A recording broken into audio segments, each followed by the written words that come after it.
Hey everyone, welcome back to How to Wave. Here's how you can link your PlayStation account to Marvel Rivals and connect your account seamlessly. First, launch Marvel Rivals on your PlayStation console. When prompted to sign in, select Link Account. If you don't see this, head to Settings menu under Account Linking. Next, visit the official Marvel Rivals website on your PC or phone. Log in with your PlayStation Network credentials. This ensures your progress and purchases are tied to your account. After logging in, follow the on-screen steps to confirm the link. You might be prompted to verify via email, so check your inbox and complete the verification process. Once done, restart Marvel Rivals on your PlayStation.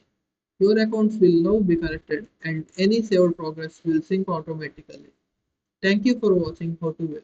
Like, share and subscribe for more quick tutorials and gaming tips.